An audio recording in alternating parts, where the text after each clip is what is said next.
everybody, and happy summer. Welcome to the June 23rd meeting of the Rotary Club of Louisville. I'm Jean West, owner and producer, Faces West Productions, president of the club for one more day, two more meetings, and a Paula Harris Fellow. To provide our invitation is Mike Greenleaf, Business Development Manager at INS Medical and Chair of the District 6710 Speech Contest.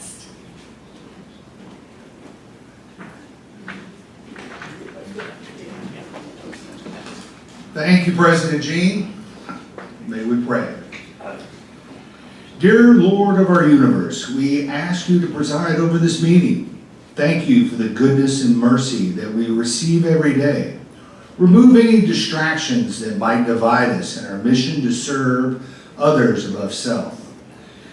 If we have different opinions, give us unity of spirit. Help us to each listen politely as others share their points of view. Help us to work as a unified team in combining ideas for a great outcome. Help us to work as a whole rather than individuals trying to promote our own agendas. May we have a spirit of camaraderie in this room and work together on our shared mission. For each mind and heart that fills the presence of this room, we thank you. Only you truly know what we are setting out to accomplish today. We have an idea, a vision, hints, talents, abilities, and the time to work. Strengthen our confidence in who you have made us be. Set us free from comparison in order to work together efficiently. Grant us the wisdom to make this meeting a productive one. We start with you and we end with you. We give thanks for all we have.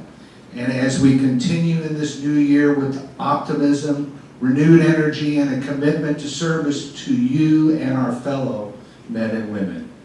Please, Lord of the universe, help us so to serve. Amen. Thank you, Mike. And now to lead us in the pledge and four-way test is Selma Jacinto Domingos, CEO and founder of Green Health Cleaning Services.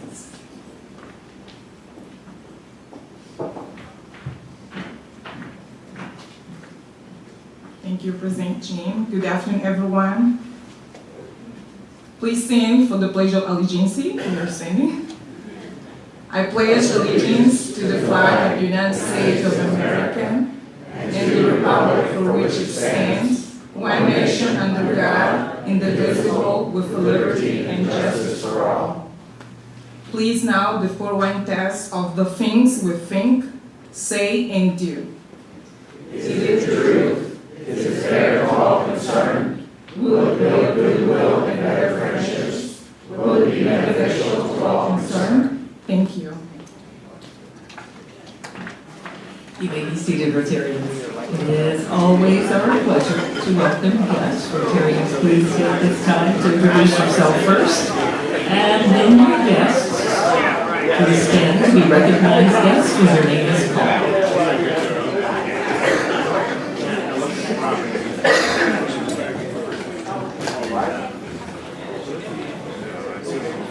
We have any else?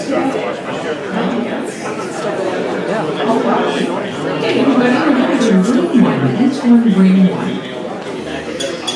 We hosted over 135 people at our mayoral candidate forum here last Thursday, and only a positive COVID test could keep me away. I'm fine. I just had mild symptoms. It's all over. And it's a good thing because at some point we'll all reach herd immunity, and so we hope this will all go away. I want to thank past President Julie Schmidt, Miss Julie, for stepping in my stead and monitoring Julie. Thank you so much. We got great comments from the meeting. And if you missed the meeting, the link to the recording is in this week's Sparks.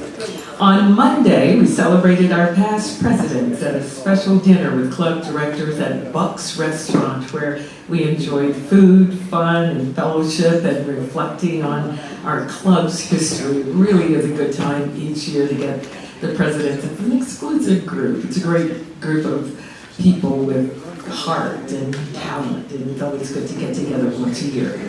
And then finally, I hear that the weather was perfect for our summer ice cream social at Craig Sherman's incredible home. Where's Craig? You can see the pictures and video in this week's Sparks in our Facebook page. It is a Rotary favorite, and we so appreciate him opening his home. He's a fantastic host.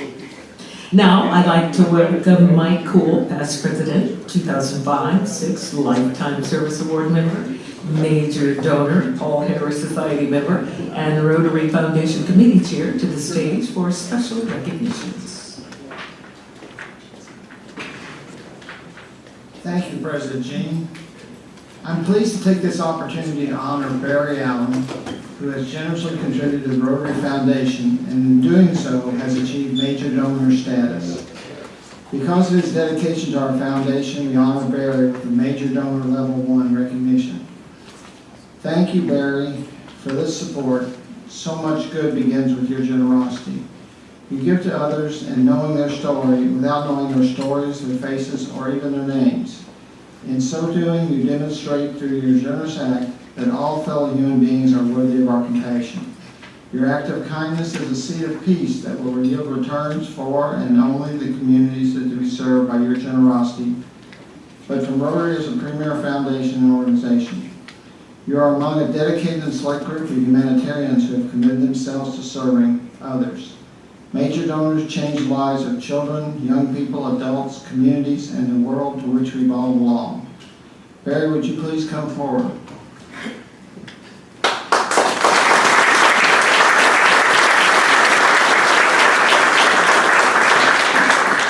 Your gift inspires others to give, not just of their treasure, but of their time and their talent. In recognition of your investment in the Rotary Foundation's wonderful projects and programs, I'd like to present you with this crystal and major donor pin on behalf of the Foundation trustees.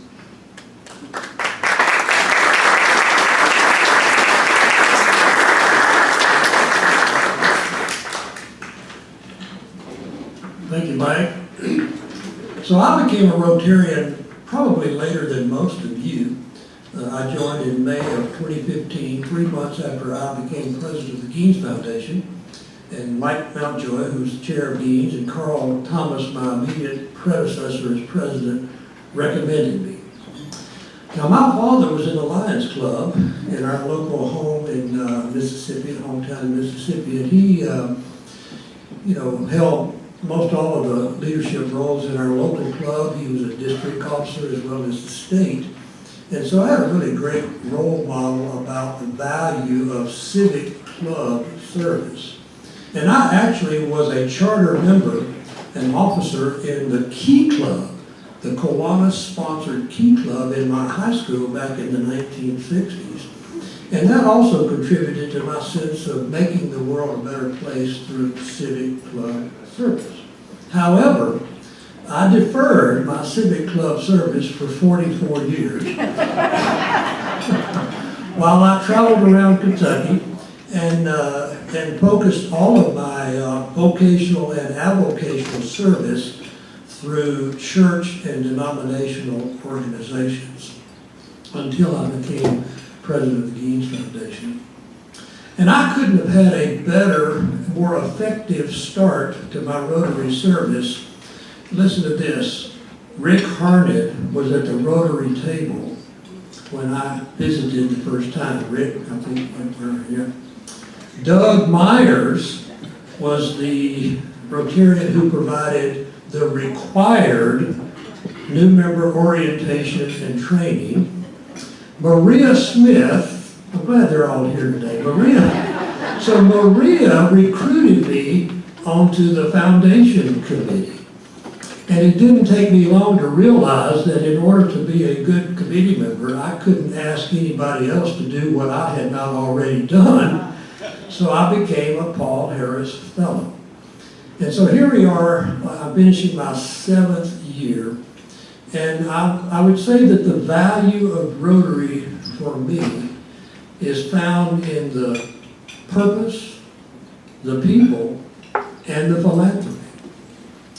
And so it is with great joy that Laurie, my wife, and I are engaged financially in making our community and the world a more peaceful, more literate, more environmentally friendly, more physically and more financially place to live.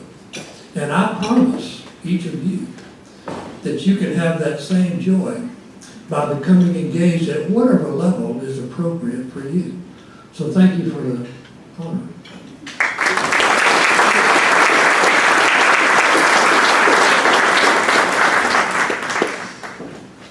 Congratulations, Barry. You do so much for the club, and we appreciate your generous giving to the foundation. And now, to introduce our guest speaker, I'd like to welcome to the stage Jeff Guthrie, founder of Guthrie Mays Public Relations, 1912 Society member, and 2006-2007 Lifetime Service Award recipient.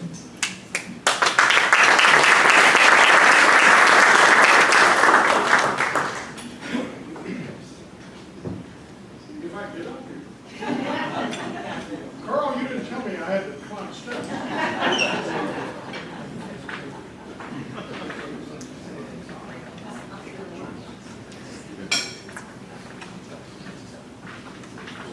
Now, how many of you in here have a problem with balancing? If you don't, you will. And if those of you that do know the problem that a step or two can bring you. But we made it. All of you are familiar with the New York play and the Hollywood movie, A Man for All Seasons. Well, our speaker today is such a man, except the seasons are baseball, basketball, football, and every other sport that you can think of. Karl Schmitt is president and CEO of the Louisville Sports Commission, a nonprofit organization responsible for attracting, creating, and operating both participatory sports and spectator sporting events in the greater Louisville area. The commission was founded in 1999 and honestly floundered for about 10 years until Karl took the reins. He brought his sports knowledge along with his business and public relations acumen to the position, and the commission has grown and prospered under Karl's leadership over these past 12 years. He began his interest in athletics, like many of us, when we were a kid or in high school, whatever. He then played several sports at, what was the name of that school? Flagey High School, which he is very proud of, and a lot of us that remember Flagey. And then he attended Moorhead State University along with another Louisvillian by the name of Phil Sims on a football scholarship. After receiving his AD degree in journalism and a master's degree in journalism, Karl held several sports-related positions until he accepted a sports information position at the University of Miami, where he worked for another Louisvillian by the name of Howard Schnellenberg as Director of Sports Information. After 7 years with the Hurricanes, he returned to Louisville and joined the executive staff of Churchill Downs, where he served in numerous key capacities and positions during the next 20 years, including holding down the president's position of two of Churchill's subsidiary companies and providing support for strategic planning and acquisitions. He was a busy man. And following a senior management shakeup at Churchill, he considered leaving Louisville, which would have certainly been our loss. But then the Louisville Sports Commission made him an offer he couldn't refuse, and as they say, the rest is history. Over the years, Karl has served on numerous civic boards, which today include the Kentucky's Science Center, Louisville Urban League, and he's past chairman of the Muhammad Ali Center and treasurer of the Kentucky Derby Festival. So please join me, if you will, in welcoming my longtime friend, Karl Schmitt, to the podium on this special 50th anniversary day of Title IX, which forever changed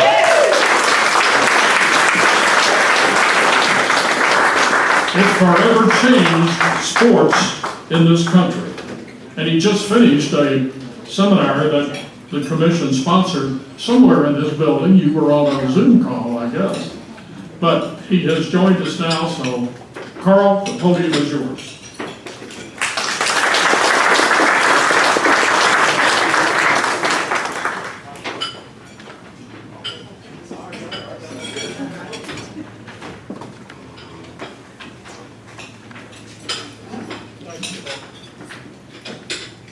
So, am I working the?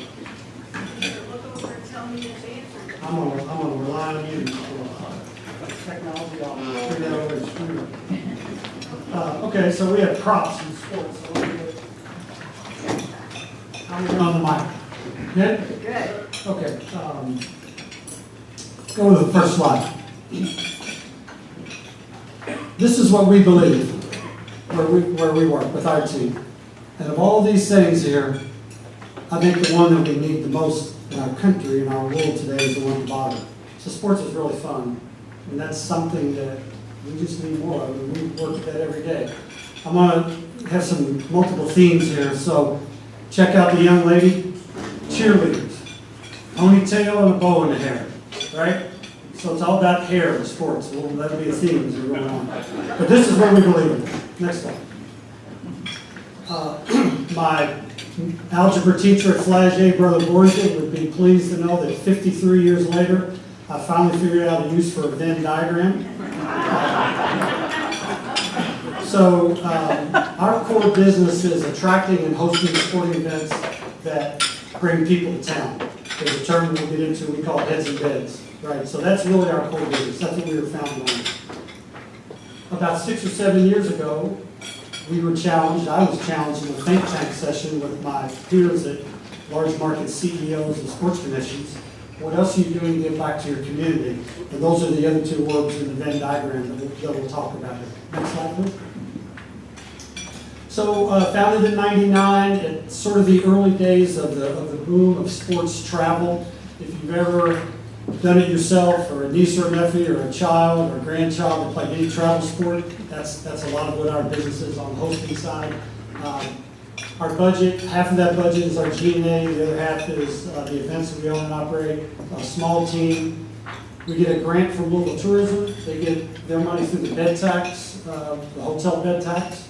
We're very entrepreneurial, which we'll talk about when we do traditional nonprofit fundraising. Very much a partnership model of how we work. If you ask our staff what we really do, the one at the bottom is what they would tell you. We create great experiences for people who come to our town that participate in sporting events, and their fans and their families. Next slide, please. So this is it. These 5 things, they're on my wall in my office. If it's not one of these 5 things, I tell people on our team, if it's not one of these 5 things or a personal problem that I can help you with, there's really not a whole lot to talk about. But this is what we do. We attract events. We're very much a facility-driven organization. I like to kid around and tell people we will never host the Winter Olympics in Louisville, Kentucky, because we don't have enough snow and ice. So that's an example of facilities. We'll never host a men's Final Four in basketball because we don't have a domed arena. We'll never host a women's Final Four in basketball because the University of Louisville women's team plays in the arena where it could be played. So we're a very facilities-driven organization. I'll get into it in a minute, but we own and operate 9 events that do multiple things, including throwing off cash. And then the last 2 we'll talk about also. Next slide. So this is our team. I'm retiring the month that I turn 70, which is upcoming. February, Greg Fonte. Stand up, Greg. So Greg has already been named my successor. Greg has been with the Sports Commission since its inception. He was actually working in sports tourism before the Sports Commission was created, and Greg will be a terrific, he's already done a great job. The transition is going extremely well. This is our team. We are a sales and service organization. We attract events and then we service our clients. Next slide. So this is kind of how it works, and every event that we attract is different. There's a deal out there somewhere. with the organizing body or the rights holder of the event. Gotta match up our assets. We're not gonna go after a big event derby weekend because there's no hotel rooms, right? We're not gonna go after a big event the weekend of the Mid-America Truck Show because there's no hotel rooms. We very much have to be in tune with what's going on in our community. Greg, in his sales effort, identifies the opportunity. We get involved in execution of events to the extent we're needed. When U of L hosts a men's or women's regional basketball, they don't need our help. There are other times when we're way down in the weeds helping. Relationship with clients is and the investment in sports facilities. The KFC Young Center, Lynn Family Stadium, the Norton Healthcare Sports and Learning Center in the West End, the Kentucky Expo Center, Convention Center downtown. Those are things, without those, we're not in business. Okay, hang on, we'll tell you. Oh, now, we're very serious about what we do. Would you trust your event to this person? You might want to mention, guess who did it? 1974, we were having a good time in Moorhead, Kentucky in 1974. So really, I mean, we really take ourselves seriously. Next slide. So as a community with major sporting events for a community our size, we're an overachiever. And all of that, 100% that goes back to the Kentucky Derby. The oldest continuously run sporting event in America. The second oldest was on TV last night. Westminster Dog Show. And the Derby has allowed us to attract the Breeders' Cup, which allowed us to attract the PGA Championship, which allowed us to attract the Ryder Cup, which allowed us and Greg Fonte and the sales team to talk to any client that owns any sporting event in the world that we can pull off any event, no matter the size and scope. And that's how we make this thing. So, next slide. So our world is with event rights holders. We have a term called NGBs. It stands for National Governing Bodies of Sports. These are the groups that Greg Fonte is talking to on a regular basis, and others. Next slide. We're very much partnership oriented. We work very closely with Louisville Tourism, our CVB. In fact, the sales team that goes out, the clients don't know that there may be 4 or 5 different organizations from the community. It's seamless for the clients. We have a very strong reputation around the country that if you're doing business in Louisville, if you're bringing an event to Louisville, you know, there's one point of contact and everything gets done. It gets done incredibly well. All of these organizations, we cross the river, we work with our local universities. Can't emphasize enough, state government and the facilities are critical to who we are, what we do. Next slide. So I could bore you with a long list of events. This is just some of them. A lot of things we've hosted over the last 20 years. Let's go to the next slide. So we talked about room nights. So you think about travel and tourism and the Convention and Visitors Bureau, which is called Louisville Tourism. They divide their world into market segments. Religious conventions, agriculture conventions, education conventions. The largest market segment for room night generators is sports. We performed incredibly well during COVID, coming out of COVID, because young people were more willing to travel than people that look like me in conventions. And we're like any business. We like repeat business. These 12 events that you're seeing on the screen right now, they generate every year 100,000 room nights. You can talk to almost any hotelier, a lot of restaurants in town, they can tell you exactly when these events are taking place, because a lot of times the rooms are full. Next slide. So Greg Fonte and the sales team, $175,000 room night goal per year. Sometimes it gets a little larger. Annual spending of $50 million, more than $1 billion in spending on sports in this community since our inception. And then the last two. So you see this photo here. So that's a photograph of a woman named Katie Compton. She was winning her 14th consecutive national championship in a sport called cyclocross, which is they ride on a closed loop. It's like mountain biking on steroids. Its nickname is an hour of pain. It is incredibly difficult. And so I didn't know who Katie Compton was, and somebody said, "Oh, you all follow her on Twitter." Or her Twitter handle is Katie F. and Compton. And I'm like, well, anybody can win 14 consecutive national championships. She can make her Twitter handle whatever she wants. So, but the coolest factor is important to us. And the exposure, the national and international exposure that our community gets through sports is important. Next slide. So these are the 9 events that we own and operate. There is a card on your table that has that you can get involved in some of these. I mentioned the Norton Healthcare Sports and Learning Center. We own an indoor track meet at that facility, and all these others are events that we own either for branding for the community, branding for our organization, throwing off cash for organization, and some of them generate room nights. Next slide. This is a cool thing. You see it on your how to do it. So every year we start selling tickets in February or March. We pull the ticket Derby week. It's a raffle, winner take all. It's $100. We only sell 300 tickets, and the winner gets 2 tickets to the Derby and the Oaks, 3rd floor grandstand seat right on the rail.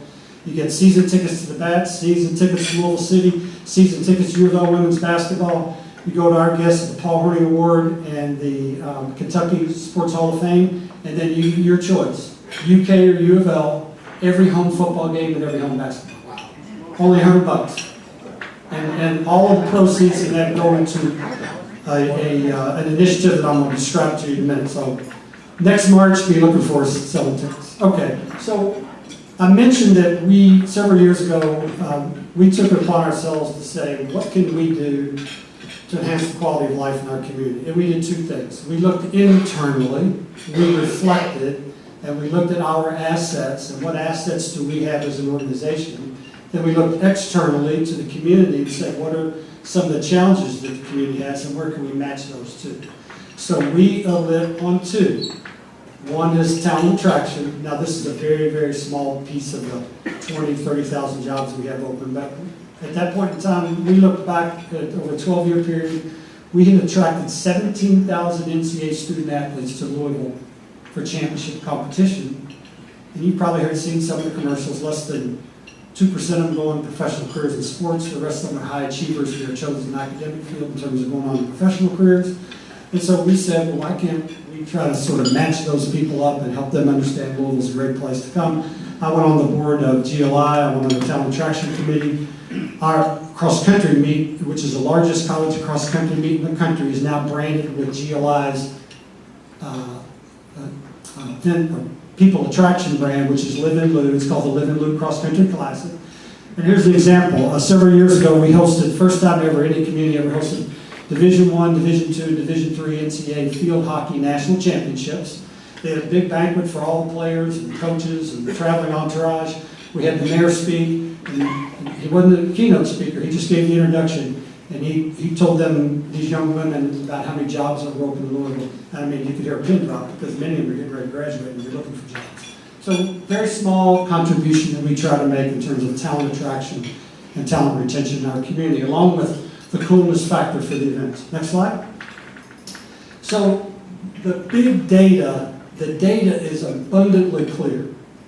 If you exercise on a regular basis, you're healthier, you're happier, you live longer, you're more productive. It is just off the charts. Now, extracurricular activities of any type for students in any level of school helps them achieve at a higher level. The added benefit of participating in sports is you also get the health and wellness factor. But it is just abundantly clear. There is no question. And so this is maybe trying to boil the ocean. This came out of the Bingham Fellows class that I was in about 8 years ago, which was empowering our citizens to lead healthier lives. And we think active lifestyles. Now, I like to oversimplify things, so I put people into 1 of 3 buckets when it comes to an active lifestyle. Either you're currently involved in an active lifestyle, you're lapsed, or you've never been involved, right? So one of those 3 buckets everybody falls into, and if the benefits are just there, and they are just clearly there, the data is overwhelming. In my world, why wouldn't everybody exercise or have an active lifestyle? So sometimes it's about finding that trigger. I'm one of 10 kids. I'm number 8. My dad worked 3 jobs at one time, so we all had clothes on our back and food on the table. Short guy, very athletic, got overweight, 5'6", and at one point he weighed 250 pounds. His doctor told him, if you want to watch your kids and grandkids grow up, you need to lose some weight. Over the next 15 years, he went down to 175 pounds. He lived to be 80 years old. He ultimately died of congestive heart failure and adult diabetes, but he never would have made it another year or two had he not gone on this stringent exercise program and diet. And that was his trigger. I want to see my kids and grandkids and great-grandkids grow up. So I just challenge everybody in. The data's clear. There's lots of opportunity. All right, so I'm going to talk to you real quickly about several programs we have in our Louisville Active umbrella. Next slide. So one is called Kids Finish First. So a half marathon is 13.1 miles. We work with after-school programs that have programs for kids. And they have these sheets, these log sheets where kids will walk, jog, or run over a period of about 6 weeks, 12 miles. Then on one particular day, we'll get all the kids, and they'll do 1.1 miles, and that adds up to 13.1. Now they've done a half marathon distance. We'll put a medal around their neck. We'll have a little post-race party for them, the same types of things you see at a half marathon, nutrition stations and all that, and it's really cool, and kids love it, and it teaches them a habit over a 6-week period, a habit of exercise. So we're about 8 years into this program. We had over 4,000 kids participate. Next slide. So playing it forward, we have a woman on our staff, Julie House. She's a single mother of twin boys. When she first came on board, they were about this tall. Now one's 6'8", one's 6'6". Play college basketball. She came in one day when they were about 13 years old. She said, I have 42 pairs of shoes in my house that they outgrew in the middle of seasons. What am I going to do with these? You go down to play it again, you get 50 cents. So we started, that was the genesis behind the program of taking this equipment that kids have outgrown or is gently used or sometimes even new and get it in the hands of kids that can't afford it. I want to single out the University of Louisville Athletic Department as a rock star in this. One of their athletic department members is on our board. They have an Adidas relationship. Adidas gives them more equipment than they will ever use. They cannot give it to kids from middle school up because it would be an NCAA recruiting violation, believe it or not. They can give it to us as a nonprofit, and we can turn around and give it to anybody. These two young men right here from Seneca High School, neither of them had ever had a brand new pair of football shoes in his life. I wasn't there, but some of our staff was there. They said the kids were crying, the coach was crying, the athletic director was crying, the principal of school was crying. So that's what we try to do to make a difference. So more than 8,000 pieces of equipment. So this is our newest one. It's called Sports Fund, F-U-N with the parenthetical D. Gil Holland and his wife graciously gave us a low 6-figure grant for us to fund this. And what we do now is we make grants to sports organizations so that more kids in underserved neighborhoods can participate in recreational level sports. We've been at this 1 year now, and we've had about 1,000 kids participate. And I'm going to give you one example. So we don't run the leagues at the Sports Commission. We work with partners. Volleyball. You know how big volleyball is in this town and in this country, girls volleyball. There's no volleyball. There's very little volleyball in the West End. So we went to a gym in Portland. We worked with Ron Cordes at Kiva. We got a grant from USA Volleyball that matched our grant. This year we had 60 girls at a gym in Portland playing volleyball that had never played volleyball in their life. So that's an example of what we can do. And so that's our sports fund. And next slide. So we try to be very specific on neighborhoods and partners. We work with Metro Parks in doing swimming programs at their pools. The soccer was through Metro Parks. Fencing. How many people here know that there's a state-of-the-art fencing facility in the Russell neighborhood? Unbelievable. Fencing in the Russell neighborhood. It's attached to the building that's attached to Central High School football stadium. Right next to Junior Achievement. There, right next to Junior Achievement. State-of-the-art fencing. There's a black woman there that is a senior champion that does a lot of the instruction. She's figured out ways that we can get kids to participate in fencing that would never have a chance. We partnered with the Flagey Rams. They do practice on Flagey Field. I put a little blood, sweat, and tears into that field myself. And we went to them and said, it's not about travel programs, it's about what can we help you with so that more kids can play. When football, the most expensive piece of equipment is a helmet. And a helmet for a kid playing that league is about $140. So we made our grant specifically for helmets so that more kids can play. I mentioned girls volleyball. So there are 2 existing programs already, one in Central Park and one in Chickasaw Park for tennis. One in Chickasaw Park's been going on since the 60s. Unbelievable. We came to them and said, if we gave you a grant, can you get more kids to participate? You bet. We just did a grant with USTA Kentucky, which is the Kentucky branch of the governing body for tennis, for a program that they have. So they're going to expand their tennis program at the community centers around the country, around the city. Okay, let's see, next slide. I guess that's it. So I wanted to go pretty quick because we know a lot of Q&A, and while Gene's coming up here, I just want to pick up on what Jack had said. So today is the 50th anniversary of the day that Richard Nixon signed what is known as Title IX legislation. Now, Title IX was one piece of the legislation, and it really addressed equity in education, and it really stemmed from women who were having a hard time getting in law schools and medical schools. There were a bunch of other women around that said, how about sports? Well, they slipped it in, unbeknownst to the people. Once it was passed, and then let's just tell the truth, a lot of men figured out, well, this is going to, and you can go back and go YouTube, a lot of clips. It will ruin college football. College football will go away. Well, how's college football doing today? It will ruin men's sports. So we just heard a story from Sue Feemster, who's a champion for this at the University of Kentucky, State of Kentucky, that when they brought women's sports to the University of Kentucky, there were only 2 full-time coaches, the men's basketball coach and the football coach. Everybody else was a part-time coach. Guess what? Now every Olympic sport coach, men and women, is full-time. It didn't destroy men's. So here's another statistic for you. In 1972, there were about 300,000 girls playing in middle school and high school playing sports. Today, there's 3.4 million. In 1972, there were maybe 20,000 girls playing college sports. Now there are 250,000. Fortune 500 survey,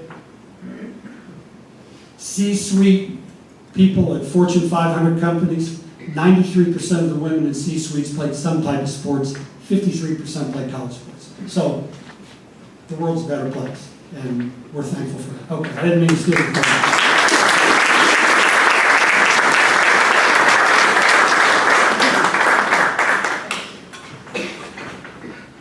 Sitting in a chair in the locker room. Oh, a video. Yeah, can I just show this video real quick? I mentioned programs that we have for kids. We have a program for health and wellness for adults, and it's called Corporate Games. We like to call it Field Day for adults. So just take a look at it. Just show the Corporate Games. There you go.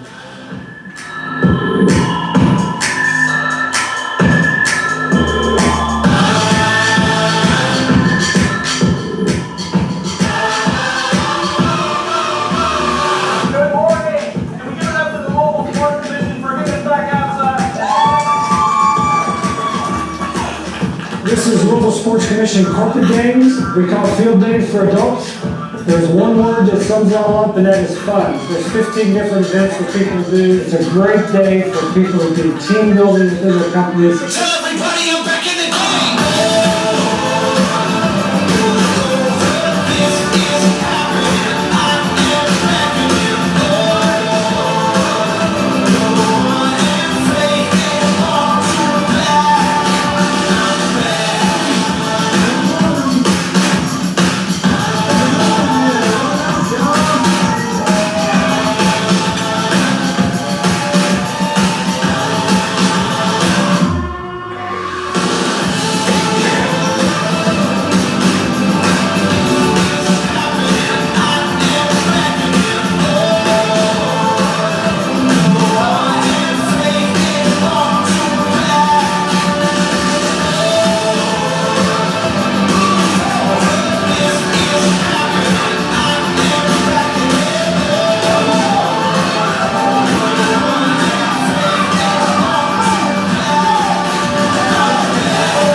So if anybody works for a company that's looking for something fun to do the first Saturday in June, half of the sports in there are really competitive, and the other half are like water balloon toss, parallel parking, frisbee toss. So, it's about fun and it's about team building. So I turn it over to you. So I was thinking it would be a good idea for us to do, but I don't think I would survive that way. But, yeah, Well, you parallel could. parking, I might be able to. Or you could, so we have a t-shirt design contest, we have a tailgating contest, no alcohol, it's all about the food. So a couple years ago, everybody thought that, I guess it was Cisco, because they had all this stuff, they talked about how many grams of protein and fat were in all their stuff on their menu for their employees. And at the last minute, here comes Texas Roadhouse with a crawfish boil that poured it out on their table. So it's fun, and we had a letter from a woman at a bank, the second year we did this, who wrote this just beautiful letter about how she had never been on a team of any type before in her life.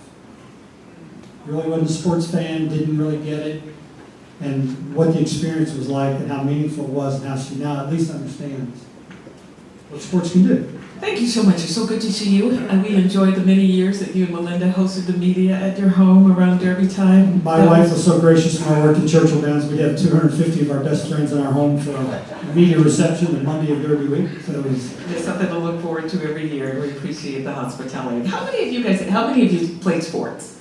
How many sports? Look at that. Look at all these athletes in here. So Angel McCourtry was in town a couple of days ago. And, the WBNA, she kind of did a court, and then she was talking about the WBNA maybe, I don't know, expanding. Now, let's go. What do you think about the WNA team in Louisville? Well, she said, who do I need to talk to? Yeah, so let me tell you what we don't do at the Sports Commission. That's not our space, but we do help. So there's a thing called NBA Toulouse that's for men's programs, should that ever happen, and we've helped in the background. But we will help, we have helped. We've helped with Lynn Family, the soccer program. We were there at the very beginning of that. One of our board members actually founded the soccer holdings. So we can help. It's not what our charter is, it's not what our mission is, but if somebody wants to talk about it, we can certainly facilitate and point them in the right direction. Would that be a possibility here in town? Sure. I believe a reporter talked to Jeff, and he said, there's no problem with scheduling with our team. I mean, Yeah, why not, right? Why not us? that's right. Yeah, you bet. So it was a great appreciation for women's sports in this community and for women's basketball, so sure. Why do you think we have not been able to, and you mentioned the facilities, a pro team here, other than the soccer world? So, sports, like the rest of the world, so when Louisville had a team in the old ABA, they competed with the NBA back in the 70s, 60s and 70s.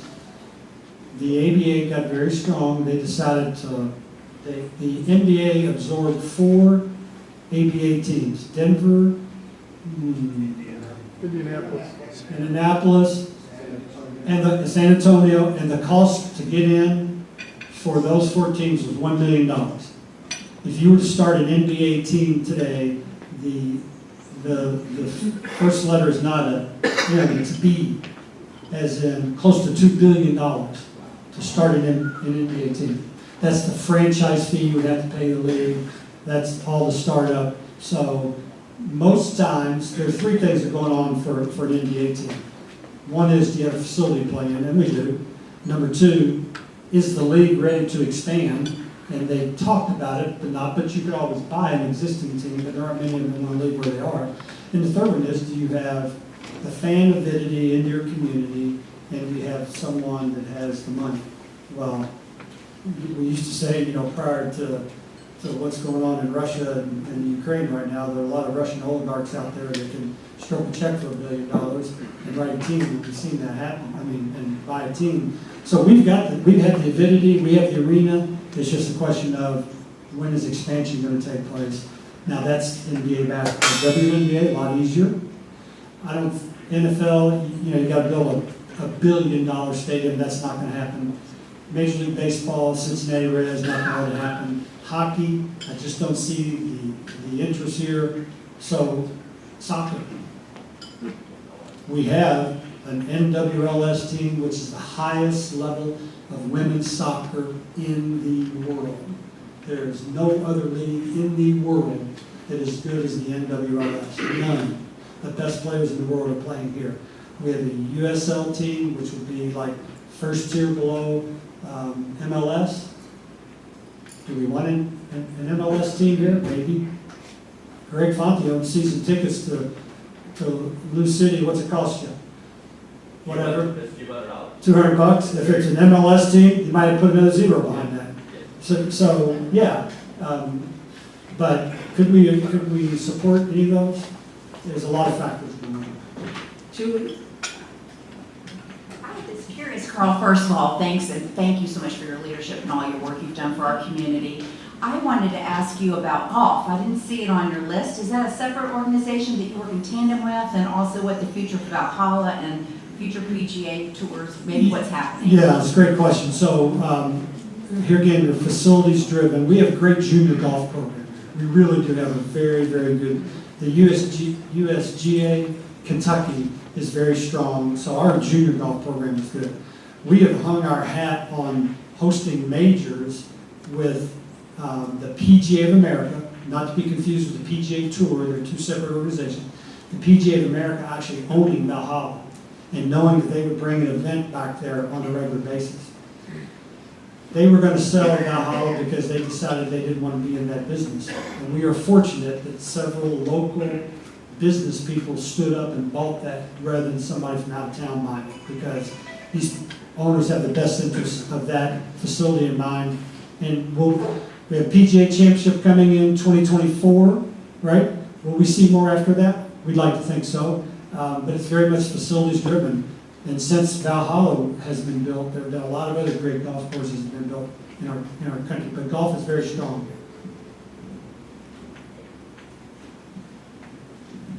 here. Hey, Carl. First of all, at the expense of sounding like I'm sucking up to the keynote speaker, I do want to say to everybody that I don't know that there's any family in the city of Louisville that has impacted more individuals like this guy in terms of sports and making sports and athletics available to so many people in this city, going back to your dad, who impacted me very directly when I was a kid.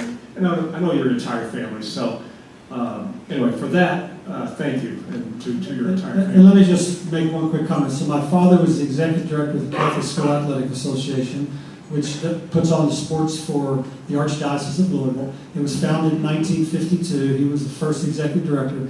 And they were doing girls' sports, and they were integrated with African Americans playing sports in the CSAA decades before the state of Kentucky. Decades before the state of Kentucky.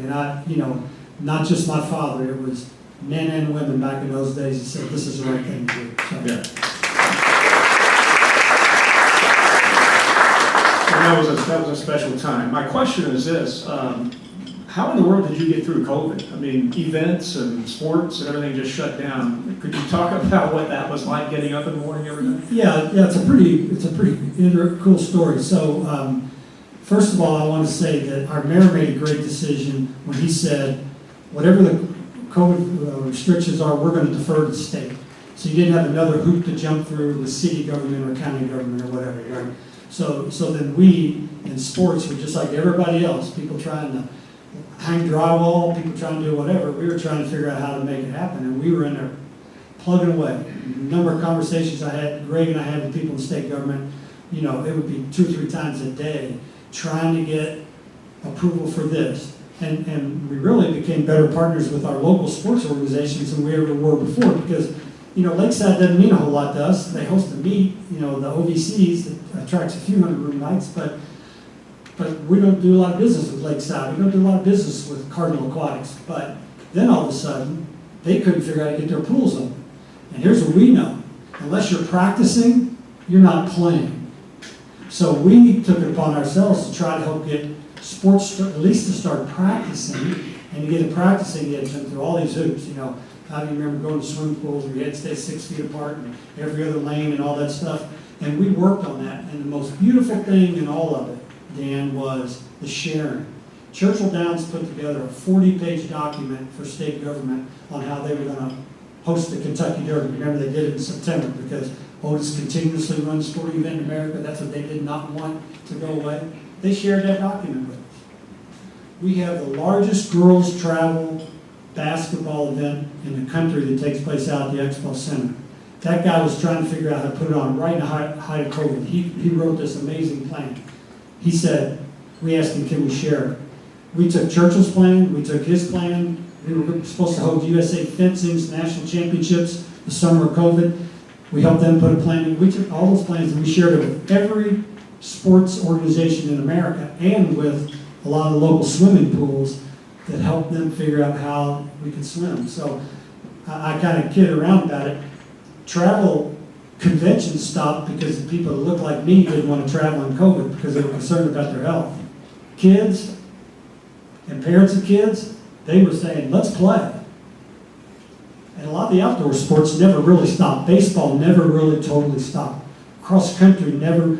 We hosted our cross country meet right in the height of COVID. It was a small meet. So it was a lot of hard work, a lot of information sharing, and we tried to play to our assets, which is cycling, swimming, baseball, softball. You can continue to do those. Non-contact sports. You know, let's face it, in sports, we spit on each other, we sweat, we lay all over each other. We were bad actors when it came to COVID. But and then we came back quicker. Here's a quick story. So we were supposed to hold this USA fencing national championships. The state approved it. We were stunned. This was right in the middle of COVID. They approved it. We're like, oh my gosh. Well, they couldn't hold it because the officials, the referees, and the judges for fencing looked like me. And they were like, we're not getting on a plane. A lot of them are in California, we're not getting on a plane from California to Louisville. So it was a lot of hard work. It's a short answer.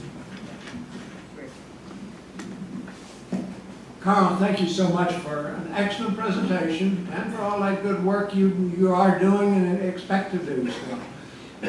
But I didn't hear one word about the fastest growing sport in the country. Pickleball. Pickleball. Okay. It's not collegiate. I don't think it's. No. Yeah. Look. What's going on there? Yeah. So here again, it's facilities driven, right? So we have been until recently fairly pickleball facility poor. There was a woman, Greg. You remember the woman's name? She facilitated changing tennis courts over to pickleball courts out at E.P. Tom Sawyer State Park. A lot of tennis people weren't very happy. But now we have pickleball courts going in at one of the city parks, Charlie Bettner. So there are more facilities. It is the fastest growing, one of the fastest growing sports, particularly for that older age demographic. It's a great sport. You don't have to move around a whole lot. You don't need a whole lot of space. Doesn't take a whole long time to play the game. I used to play a lot of tennis and I quit because I couldn't. My knees and legs wouldn't allow me to do the things I used to do. People say, yeah, I play pickleball. I don't do anything anymore where I have a chance of tearing out a knee. It's not worth it. But we have a lot going on in pickleball in terms of facilities, and we think there'll be more coming. Thank you very much, Karl, and thank you for everything you've done. I would like you to share with us maybe your most memorable experience that you've had in your career, and then completely on a completely different subject. I'm talking a little about Eva, and I just went blank. The cyclocross just down the street here, is that coming back? I mean, that was an exciting thing when it was really hot. Okay, so, you know, the thing about sports, I guess I'd have to say the most amazing event I was involved in was, how many people remember that, what they call the Hail Flutie pass? When Doug Flutie threw that touchdown pass on the last play of the game, well, you know who they were playing, Boston College, the University of Miami.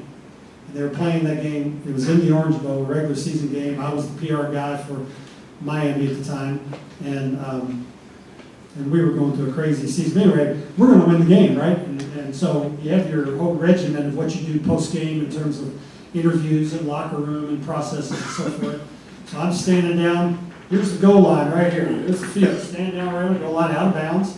My number one assistant standing next to me, Mike Wilbon, Tony Kornheiser, all people like that from all over the country covering this game, getting ready to go do the post-game thing. We're going to win the game. You see it coming down the end zone right here, you say to yourself, I just want to see that ball coming rolling out of there. No, win. Touchdown. Okay, so now we lose again. So Rich Dalrymple, my number one assistant at the time, so now what do we do? So we go into the locker room, and Jimmy Johnson was the head coach, and Jimmy had a post-game thing. He would always put a couple of benches to table together, get up in the middle of the locker room, get all the players' attention, make a few comments, and say, look, we're getting ready to open the locker room door for reporters. Reporters are coming in, male and female, I might say. We were ahead of our time. And so we're getting ready to do that. We're in the locker room, and play. It's really weird because you're not going to lose that game. And so Rich Dalrymple comes over to me and says, hey, I heard Bernie Kosar, he's our quarterback. He's going to go up and ask Jimmy, don't open the locker room. I'm like, okay. Rich goes, you got to do something. I'm like, okay, I guess I'm in charge. So at any rate, Jimmy gets up on the deal. I see Bernie heading for Jimmy. I come this way for Jimmy. Bernie's on one side, and Jimmy going, Coach, you can't, players don't want the locker room door open, just too much too hard. I'm like, Coach, if we don't open that locker room door, we'll be just pillar. People will make the worst thing ever happens. And finally, Jimmy goes, get out of my way.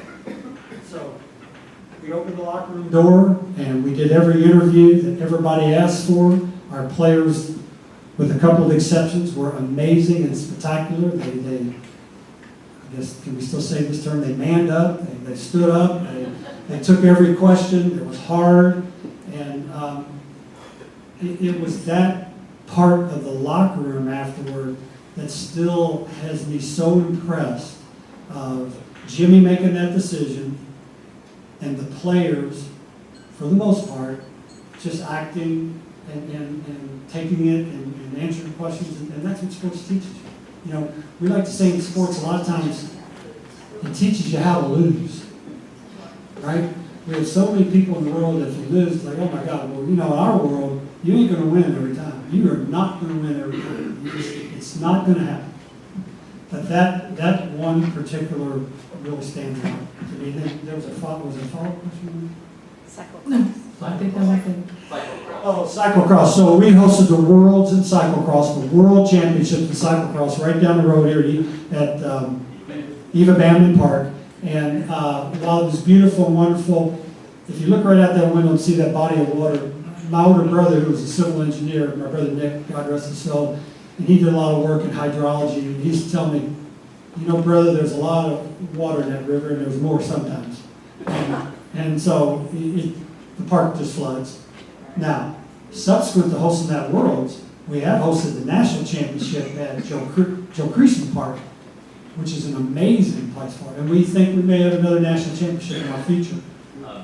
So your Hill Flutie Yes. is Miami-based, and it's very serious. Yes. I think your most spectacular moment in sport was around Cyclocross Worlds the year before when we were in Koksijde, Belgium, with 100,000 Belgians at the end.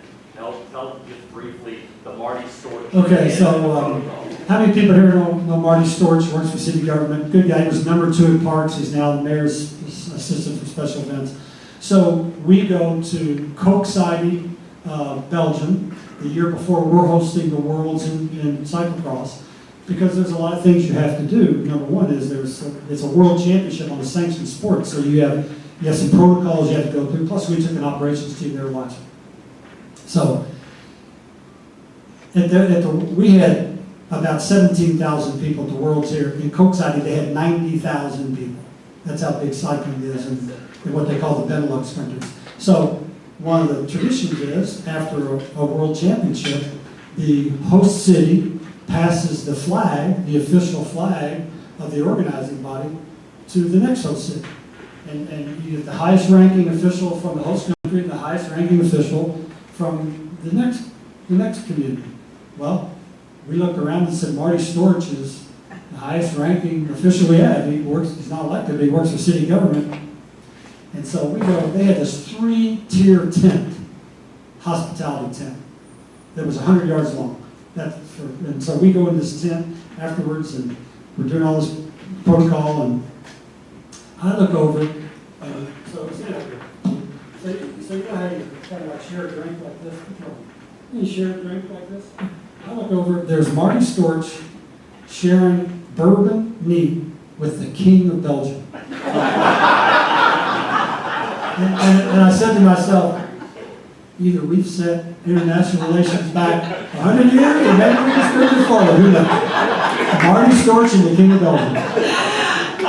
Thank you so much, Carl. Okay, on behalf of Louisville Rotary, the home of Muhammad Ali, please accept that. Okay. And thank you very much. Please come back and share.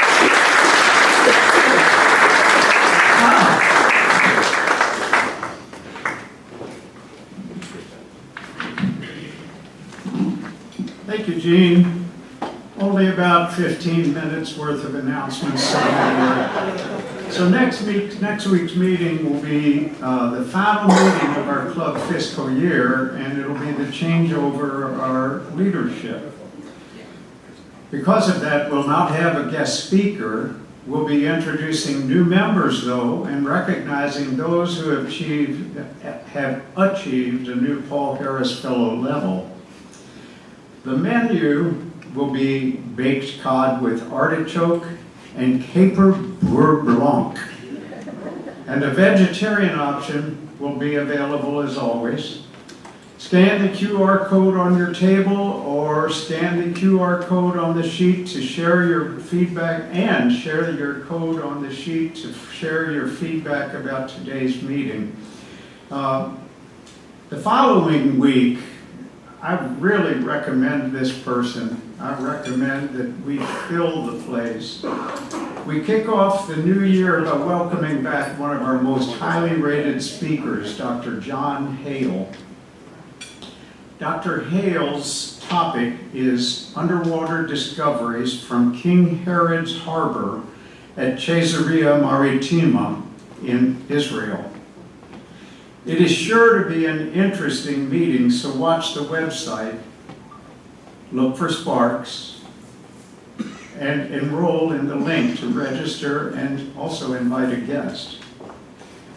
Today, a new season of Rotary University begins, and that's immediately following the meeting. So if you're new to Rotary, or if you haven't completed the orientation sessions, or just want to join in the fun with some of our regular members, please save these dates. Now, volunteers are still needed for our Repair a Fair Service project this Saturday. We will meet at 8 a.m.